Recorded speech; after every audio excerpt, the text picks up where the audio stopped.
Vous vous tenez sous un ciel obscurci, scellé par la poussière de roches et le soufre depuis des années. Les températures mondiales ont chuté brutalement de 10 à 15 degrés Celsius en un laps de temps très court, provoquant l'effondrement d'écosystèmes stables depuis des dizaines de millions d'années. Les dinosaures ont disparu, mais la Terre qui leur succède est encore plus hostile que nous ne l'avions imaginé.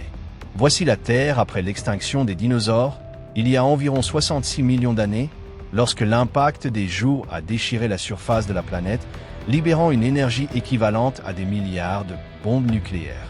Cet événement a déclenché des incendies planétaires, des tsunamis de plusieurs centaines de mètres de haut et un hiver prolongé sans précédent dans l'histoire géologique. Dans ce monde, la vie s'éteint, à commencer par les plus petits organismes. Les survivants ne sont pas les espèces les plus fortes. L'évolution ne privilégie plus la taille ni la puissance. Elle sélectionne l'endurance et l'adaptabilité. Plongez avec nous dans ce monde brutal pour comprendre ce qui s'est réellement passé après la disparition des dinosaures. Après leur extinction, la Terre est entrée dans une ère où la taille, la force et la violence biologique sont devenues les nouvelles règles de la survie. Le symbole le plus clair de la Terre. Post-dinosaure était le Titanoboa, une créature qui n'avait besoin ni de venin ni d'une grande vitesse, seulement de masse et de chaleur. Avec une longueur estimée entre 12,8 et 15,2 mètres et un poids dépassant 1300 kg, le Titanoboa était le plus grand serpent ayant jamais existé. Mais la taille n'était pas le seul facteur déterminant. Le Titanoboa ne pouvait survivre que dans le climat extrêmement chaud du Paléocène, lorsque les températures moyennes mondiales étaient estimées de 6 à 8 degrés Celsius supérieures à celles d'aujourd'hui. Son corps, gigantesque, était une conséquence directe de cette terre surchauffée ou les échanges.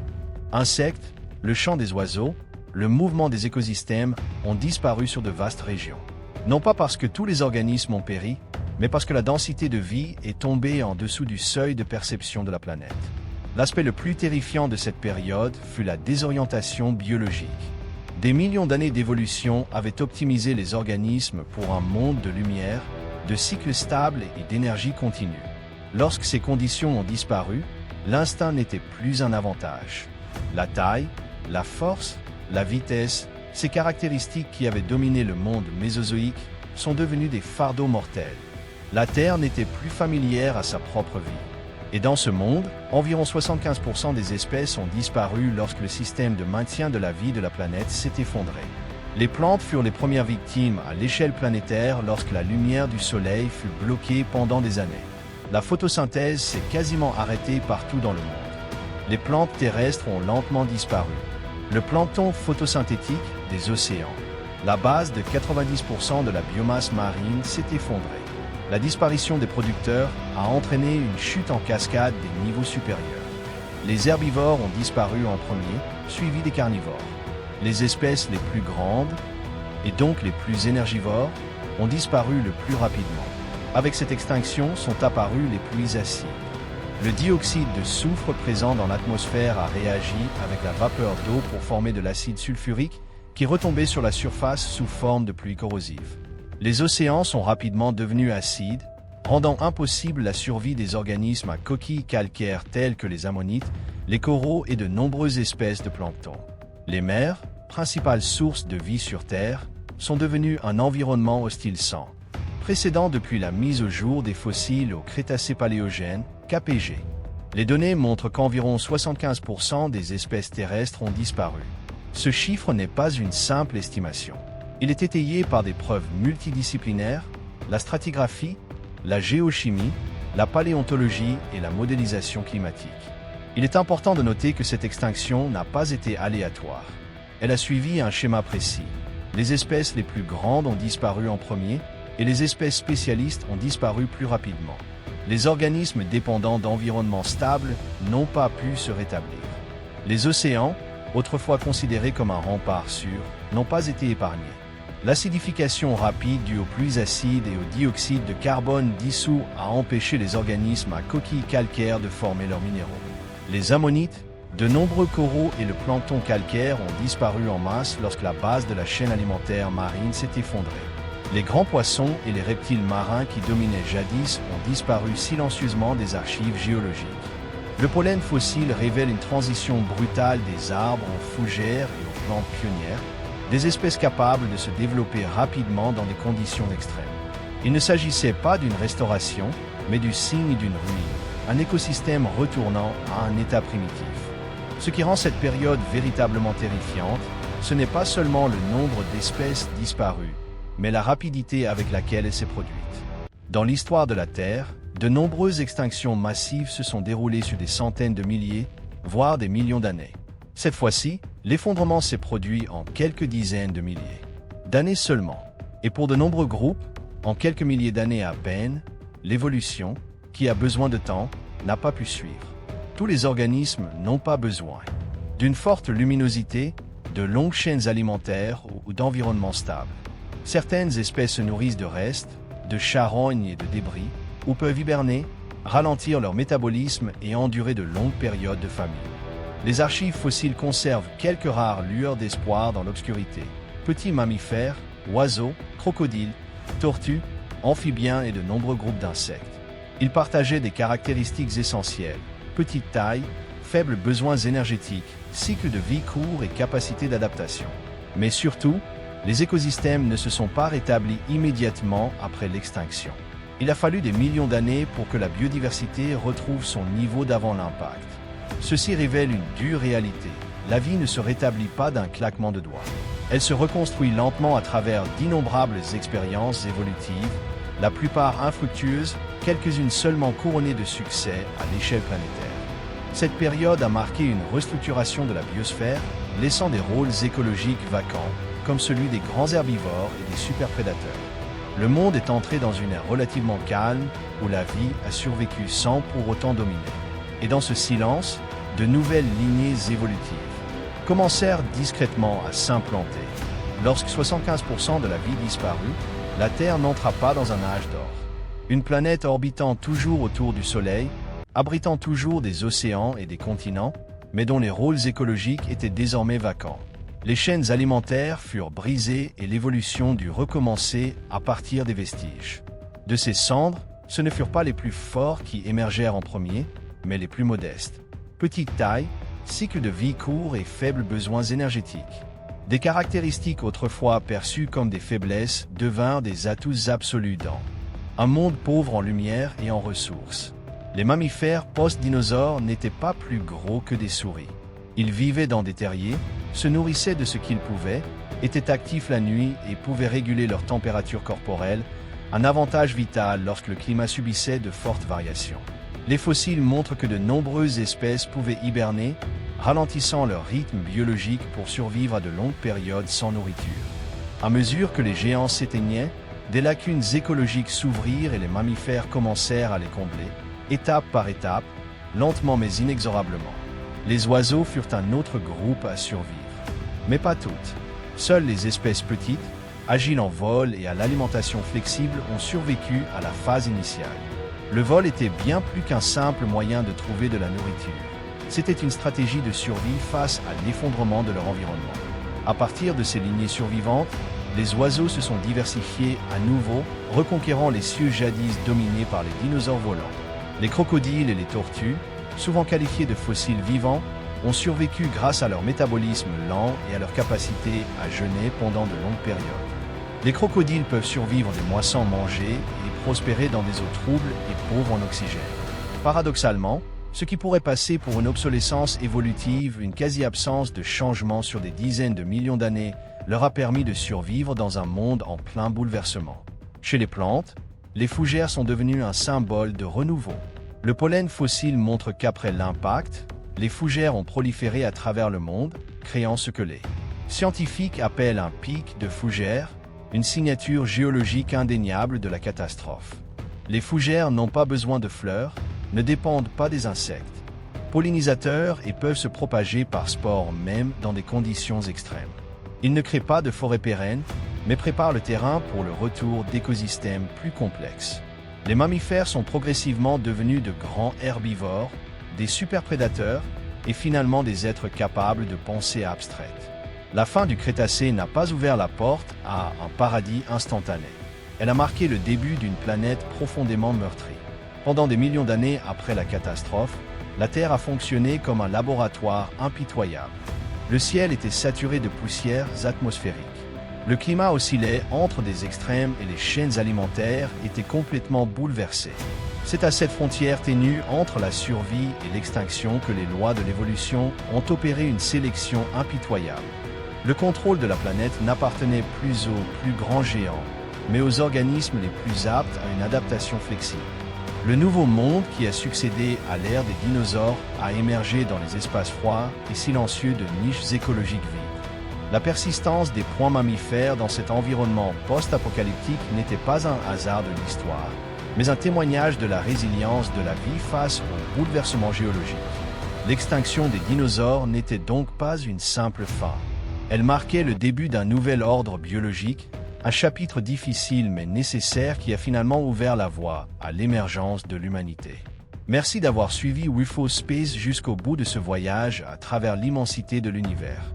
Si cette vidéo vous a plu et vous a été utile, n'oubliez pas de la liker, de la partager et de vous abonner à UFO Space pour ne manquer aucune de nos prochaines aventures cosmiques. Votre soutien est précieux et alimente notre passion pour l'exploration des merveilles de l'espace. Thermique, l'énergie, le métabolisme et la physiologie étaient poussés à leurs limites. Ils étaient le produit logique de leur environnement, des forêts tropicales s'étendant presque jusqu'au pôle, des niveaux de dioxyde de carbone atmosphérique bien plus élevés qu'à l'ère pré-industrielle et des animaux à sang froid n'étant plus contraints par la température. La taille n'était plus un fardeau, mais un atout absolu. Une plus grande efficacité de chasse, moins de prédateurs et une domination incontestable de la chaîne alimentaire. Mais Titanoboa n'était pas seul en Amérique du Sud, un continent isolé pendant des dizaines de millions d'années. Un autre groupe de créatures a émergé pour combler le vide laissé par les dinosaures, les oiseaux terreurs. Ces oiseaux prédateurs géants mesuraient de 2,5 à 3 mètres de haut, ne pouvaient pas voler, mais couraient vite, armés de becs acérés et incurvés. Sans ailes, ils ont développé des pattes puissantes et une vision de prédateurs précise. Dans un monde dépourvu de grands carnivores concurrents, les oiseaux terreurs sont devenus les maîtres incontestés de la Terre. Ce qui est véritablement effrayant, ce n'est pas une espèce en particulier, mais la tendance évolutive plus générale. La violence n'a pas disparu avec les dinosaures. Elle a seulement changé de forme. La Terre a simplement optimisé la survie dans des conditions extrêmes. Et au Paléocène, ces conditions favorisaient les créatures capables d'exploiter des ressources abondantes pour atteindre des tailles gigantesques. Dans un monde où les serpents pouvaient avaler des crocodiles entiers, où les oiseaux pouvaient chasser et tuer n'importe quel mammifère plus petit qu'eux, l'intelligence seule ne suffisait pas. La taille était synonyme de puissance. Les dinosaures avaient disparu. Les nouvelles créatures n'avaient plus l'air ancienne. Mais elles étaient dangereuses d'une autre manière. Plus silencieux, plus adaptables, et enfin taillées pour une planète qui se réchauffe à un rythme inexorable. Si la taille et la force règnent en maître sur cette planète, qu'adviendra-t-il lorsqu'une espèce plus petite et plus faible apparaîtra? Une espèce capable de coopérer et d'apprendre.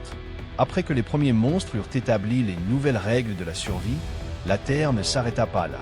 Elle repoussa encore davantage les limites de la vie, entrant dans une phase où la taille n'était plus un simple avantage, mais une arme évolutive.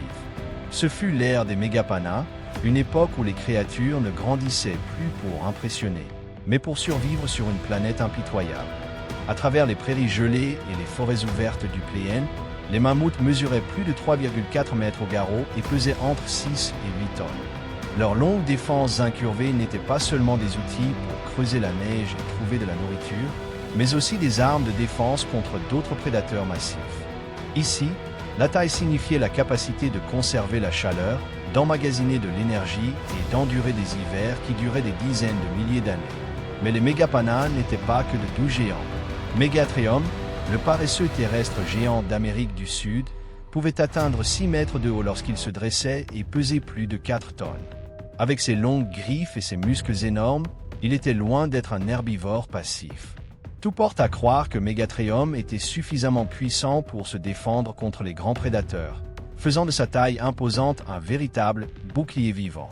Ailleurs, Gypadon, un cousin géant du tatou, possédait une véritable forteresse biologique, une épaisse carapace osseuse, dure comme la pierre, qui pouvait peser jusqu'à 1000 kg.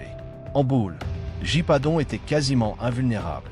Sur les terres isolées d'Australie, Drotodon, le plus grand marsupial ayant jamais existé, atteignait 2,5 à 3 tonnes.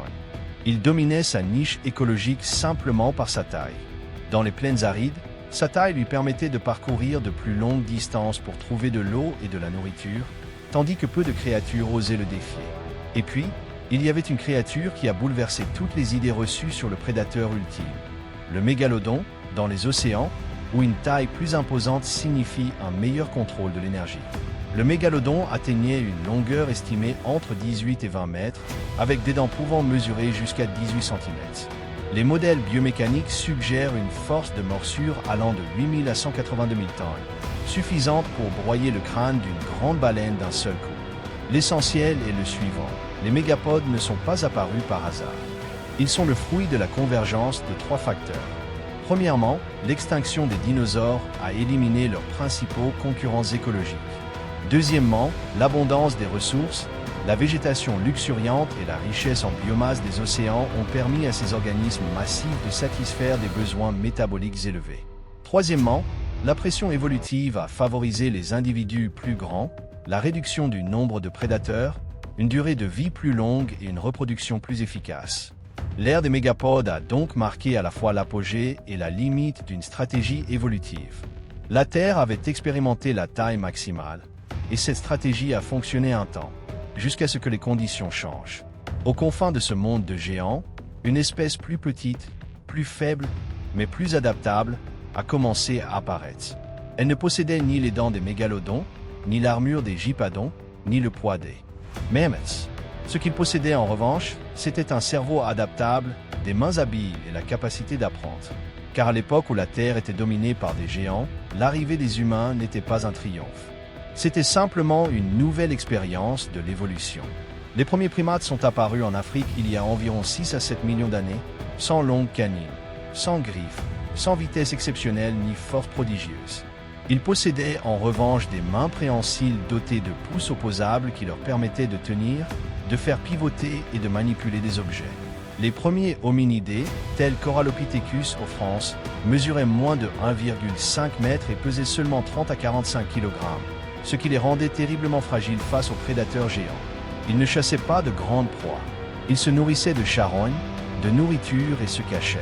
Les fossiles montrent que nombre d'entre eux ont été la proie de tigres à dents de sabre, d'hyènes préhistoriques et même d'aigles géants. Le changement n'est survenu que lorsque le cerveau a commencé à se développer plus vite que le corps. Il y a environ 2,5 millions d'années, le volume cérébral d'Homo habilis a augmenté pour atteindre environ 600 à 700 cm3, contre moins de 500 cm3 chez les primates plus anciens. Un cerveau plus volumineux a permis la planification à court terme, la mémoire spatiale et surtout, la capacité d'apprendre de ses erreurs. Les outils de pierre ne semblent pas avoir servi à établir une domination, mais plutôt à compenser une faiblesse biologique. Les éclats rudimentaires d'Holden n'ont pas fait des humains des super-prédateurs. Le feu, maîtrisé il y a environ 400 000 à 500 000 ans, a éloigné les prédateurs, prolongé l'activité nocturne et transformé les aliments difficiles à digérer en énergie facilement assimilable. Le feu n'a pas rendu les humains plus forts que les mégapodes, mais il les a empêchés de disparaître. L'important est ceci, les humains n'ont pas évolué seuls. De nombreuses lignées humaines parallèles ont existé, et la plupart ont disparu. Homo néanderthalensis, robuste et bien adapté au climat froid, a survécu pendant des centaines de milliers d'années en Europe. Denisovans a laissé des traces génétiques, mais a disparu sans laisser de vestiges culturels significatifs. Homo florsensus, ces humains de moins de 1,1 m, ont survécu sur l'île de Flore grâce à leur petite taille et à leur efficacité énergétique. L'évolution a exploré de nombreuses possibilités. L'homme moderne, Homo sapiens, n'est ni supérieur en force, ni en vitesse, ni en taille. Son avantage réside dans sa flexibilité sociale. Le langage primitif a permis le partage d'informations au-delà d'un seul individu. Et même si les dinosaures ont disparu et que l'homme est apparu, la Terre n'est jamais devenue un lieu sûr. Cette planète demeure une machine en perpétuel changement, toujours prête à redéfinir les règles de la survie. Durant le Paléogène et le Néen, le climat terrestre a connu une instabilité qui a duré des dizaines de millions d'années. Après le choc d'extinction de la fin du Crétacé, les températures mondiales ne se sont pas stabilisées. Elles ont oscillé violemment entre des phases de réchauffement extrême et des épisodes de refroidissement profond. Lors du maximum thermique de l'Éocène-Paléocène, PETM, il y a environ 56 millions d'années, les températures moyennes mondiales ont augmenté de 5 à 8 degrés Celsius en quelques milliers d'années seulement, un choc climatique suffisamment puissant pour restructurer toute la biosphère. Les écosystèmes eurent à peine le temps de se rétablir qu'ils furent contraints de s'adapter à nouveau. Dans un tel environnement, la vie devait non seulement lutter contre les prédateurs, mais aussi contre la planète elle-même. Les fortes chaleurs favorisèrent l'expansion des forêts tropicales humides, mais celles-ci s'accompagnèrent d'une humidité suffocante, de parasites denses et de micro-organismes pathogènes florissants. Sur Terre, les prédateurs changeaient constamment de forme. Les tigres à dents de sabre, les hyènes géantes et l'ours à face courte, Artoichemus, qui pouvaient atteindre 1,80 m au garrot, devinrent le cauchemar de toutes les créatures plus petites. Il n'y avait pas de sommet stable dans la chaîne alimentaire, seulement de brèves périodes de calme avant qu'un nouveau prédateur n'émerge et ne vienne bouleverser l'équilibre. L'activité tectonique continua de remodeler les continents, soulevant des montagnes, formant des plateaux et ouvrant de nouveaux couloirs climatiques. Le soulèvement de l'Himalaya au cours du Néogène ne se contenta pas de redessiner le paysage. Il modifia la circulation atmosphérique, contribua au déclenchement des moussons et poussa la planète vers un refroidissement global. Ceci a préparé le terrain pour la période glaciaire du Pléienne, qui a débuté il y a environ 2,6 millions d'années, avec des cycles glaciaires et interglaciaires se répétant tous les 41 000 à 100 000 ans. Les stratégies de survie humaine ne reposaient pas sur la force individuelle, mais sur l'organisation sociale. Les tribus se sont formées non par idéalisme, mais parce que vivre seul signifiait mourir plus vite. À chaque changement climatique, à chaque transformation de l'environnement, la planète n'attaquait pas la vie. Elle obéissait simplement à ses propres lois physiques et chimiques. La vie s'adaptait ou disparaissait. Ainsi, lorsque nous regardons la Terre après les dinosaures, nous ne voyons pas un paradis attendant les humains, mais un champ de point-bataille qui a duré des dizaines de millions d'années, où seules les stratégies de survie les plus flexibles ont perduré suffisamment longtemps pour laisser une trace. Les humains sont un produit de ce monde.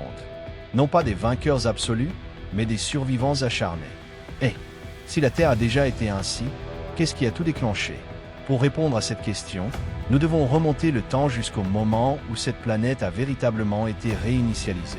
Il y a 66 millions d'années, la Terre était loin de se douter qu'un événement décisif allait bouleverser le destin de toute vie. Aucun signe avant-coureur climatique, aucune série de séismes, aucun signal d'alarme biologique. Seul un objet froid traversait l'obscurité du système solaire. Et lorsqu'il percuta la Terre, toutes les lois de la biologie furent instantanément anéanties. Cet objet était un astéroïde d'un diamètre estimé entre 10 et 15 km, soit la longueur d'une grande ville. Il s'écrasa sur Terre à environ 64 000 km/h, près de 20 fois plus vite qu'une balle de fusil. L'énergie libérée par l'impact de Chicxulub a été estimée équivalente à l'explosion simultanée de plus de 10 milliards de bombes atomiques d'Hiroshima. Mais même ce chiffre n'est qu'une métaphore. En réalité, cet événement dépassait toute capacité humaine.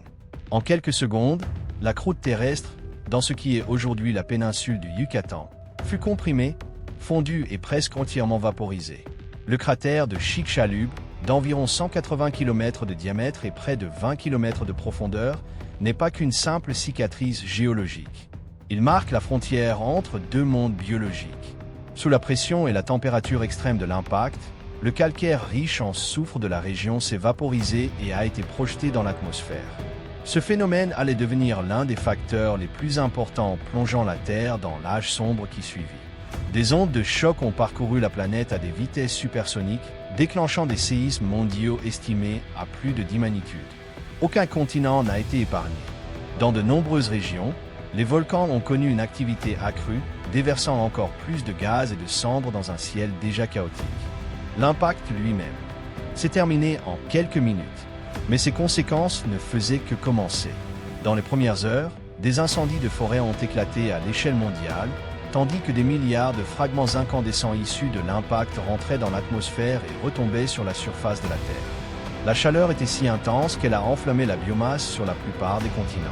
Des forêts tropicales humides aux forêts de conifères boréales, des forêts qui avaient subsisté pendant des dizaines de millions d'années ont disparu en quelques jours seulement. Simultanément, des tsunamis de plus de 100 mètres de haut ont déferlé sur les océans. Leur énergie d'impact était si puissante qu'elle a généré des vagues qui ont fait le tour du globe, dévastant des côtes situées à des milliers de kilomètres.